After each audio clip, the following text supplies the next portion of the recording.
അക്കാഡമിയിലേക്ക് എല്ലാവർക്കും ഒരിക്കൽ കൂടി സ്വാഗതം.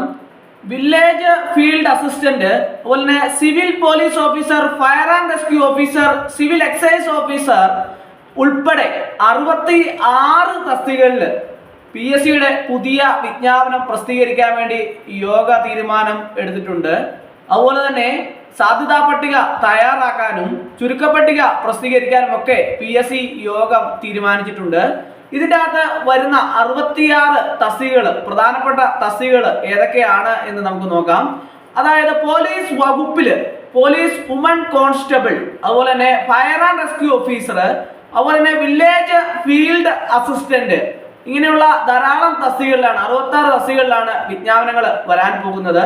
വിവിധ ജില്ലകളിലെ റവന്യൂ വകുപ്പില് village field assistant, Kerala police വകുപ്പില് വിവിധ ബറ്റാലിയനുകളിൽ പോലീസ് കോൺസ്റ്റബിള്, അതുപോലെ തന്നെ ആംഡ് പോലീസ് ബറ്റാലിയൻ, വിവിധ ജില്ലകളിലെ കേരള എക്സൈസ് ആൻഡ് പ്രൊവിഷൻ വകുപ്പില് സിവിൽ എക്സൈസ് ഓഫീസർ, അതുപോലെ തന്നെ അത് നേരിട്ടും തസ്തിക മാറ്റം മുഖേനയും, ഇടുക്കി കാസർഗോഡ് ജില്ലകളിലെ വിദ്യാഭ്യാസ വകുപ്പിലെ ഹൈസ്കൂൾ ടീച്ചർ, മലയാളം മീഡിയം, അതുപോലെ തന്നെ കോട്ടയം തൃശ്ശൂർ ജില്ലകളിലെ ഇൻഷുറൻസ് മെഡിക്കൽ സർവീസില് ലാബോറട്ടറി ടെക്നീഷ്യൻ ഗ്രേഡ് 2, അതുപോലെ തന്നെ കണ്ണൂർ ജില്ലയിലെ പൊതുവിദ്യാഭ്യാസ വകുപ്പില് ഡ്രോയിങ് ടീച്ചർ, അതുപോലെ തന്നെ തയ്യൽ ടീച്ചർ, അങ്ങനെയുള്ള ഹൈസ്കൂൾ വിഭാഗങ്ങളിൽ ഒക്കെ വിവിധ തസ്തികകളിൽ വിജ്ഞാപനങ്ങൾ പ്രസിദ്ധീകരിക്കാൻ വേണ്ടിയിട്ട് PSC യോഗം തീരുമാനിച്ചിട്ടുണ്ട്. അതുപോലെ തന്നെ വിവിധ ജില്ലയിലെ തദ്ദേശ സ്വയംഭരണ വകുപ്പില് 3ാം ഗ്രേഡ് ഡ്രാഫ്റ്റ്മാൻ, 3ാം ഗ്രേഡ് ഓവർസിയർ, എറണാകുളം ജില്ലാ വിദ്യാഭ്യാസ വകുപ്പില് full time junior language teacher, ഇങ്ങനെ ധാരാളം തസ്തികകളിലാണ് വിജ്ഞാപനങ്ങൾ പ്രസിദ്ധീകരിക്കാൻ വേണ്ടിയിട്ട് പോകുന്നത്. അതുപോലെ തന്നെ ഉദ്യോഗാർത്ഥികളെല്ലാം തന്നെ വളരെ പ്രതീക്ഷയോടെ കാത്തിരുന്ന തസ്തികകളാണ്. ഈ സാധ്യതാ പട്ടിക പ്രസിദ്ധീകരിക്കാൻ വന്ന കേരാഫെഡ് ഫയർമാൻ, പല ഉദ്യോഗാർത്ഥികളും എന്നോട് ചോദിച്ചു അതിന്റെ സാധ്യതാ പട്ടിക എന്നത്തേക്കാണ് പ്രസിദ്ധീകരിക്കുന്നത് എന്ന് ചോദിച്ചിട്ടുണ്ടായിരുന്നു. അപ്പോൾ കേരാഫെഡ് ഫയർമാന്റെ സാധ്യതാ പട്ടിക പ്രസിദ്ധീകരിക്കാൻ വേണ്ടിയിട്ട് PSC യോഗം നിർദ്ദേശിച്ചിട്ടുണ്ട്. അതുപോലെ തന്നെ ആരോഗ്യവകുപ്പില് ട്രീറ്റ്മെന്റ് ഓർഗനൈസർ ഗ്രേഡ് 2, അതിന്റെയും പല ഉദ്യോഗാർത്ഥികളും ചോദിച്ചിട്ടുണ്ടായിരുന്നു. അതിന്റെയും സാധ്യതാ പട്ടിക പ്രസിദ്ധീകരിക്കാൻ വേണ്ടിയിട്ട് PSC യോഗം തീരുമാനിച്ചിട്ടുണ്ട്. അതുപോലെ തന്നെ രേഖാ പരിശോധന തീയതി ഉൾപ്പെടെ പ്രൊഫൈലില് സന്ദേശങ്ങളിലൂടെ നിങ്ങളെ എല്ലാ കാര്യങ്ങളും വിശദമായിട്ട് അറിയിക്കുന്നതാണ്.